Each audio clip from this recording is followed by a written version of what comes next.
House Republicans forced to vote again to pass tax bill, just hours after the GOP inched one step closer to enacting monumental tax reform. House Republicans hit a snag. By a vote of 227 to 203, House Republicans passed an updated version of their comprehensive tax legislation on Tuesday, but now, they'll have to take another vote on the legislation on Wednesday after the Senate parliamentarian ruled that two provisions would have to be removed from the bill, according to NPR.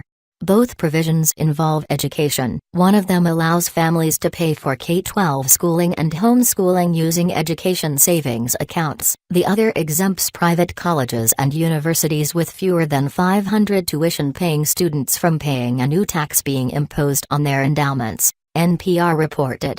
Those provisions apparently violate of the so-called Byrd Rule, which legislation must abide by in order for it to be passed with 51 votes in the Senate instead of 60. Despite the snag, the Senate is still scheduled to vote on the bill Tuesday evening. If the bill passes in the upper chamber, and the House approves it Wednesday, the legislation will be sent to President Donald Trump's desk. Bucking their party, 12 Republicans in the House voted against the bill on Tuesday. These GOP members mostly hailed from high-tax states and are concerned with rollbacks of state and local tax deductions. As predicted, no Democrat voted in favor of the legislation. Tuesday's vote marked the second time in a month House Republicans passed tax reform. The lower chamber approved a tax bill in November, but their version was markedly different than the Senate's version that was passed in early December.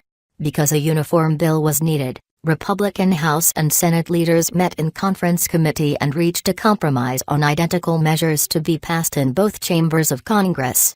The Tax Cuts and Jobs Act is a sweeping reform of the U.S. tax code, calling for slashes in rates for the majority of Americans and a simplification of the system. The bill will deliver $1.5 trillion in tax cuts over a span of 10 years. Cut the corporate rate to from 35% to 21% and lower individual tax rates. Multinational companies would also see a completely revamped tax system, including a one-time tax on foreign profits that have been earned, but kept overseas to avoid U.S. taxes, according to the Wall Street Journal. Notably, the bill repeals the individual mandate to purchase health care, an unpopular provision in Obamacare that requires every American to purchase health insurance or else pay a fine. The legislation must now be passed in the Senate, where Republicans hold a slim 52-48 majority. During the last tax vote in the upper chamber, the GOP only endured one defector, Sen. Bob Corker of Tennessee, who joined Democrats in voting against the bill. While Corker has now announced support for the updated bill, Senate Republicans are still in a somewhat precarious situation. Sen. John McCain, of Arizona, who is battling brain cancer, revealed he will be in his home state to seek medical care and be with his family during the tax vote, leaving Republicans with one less body.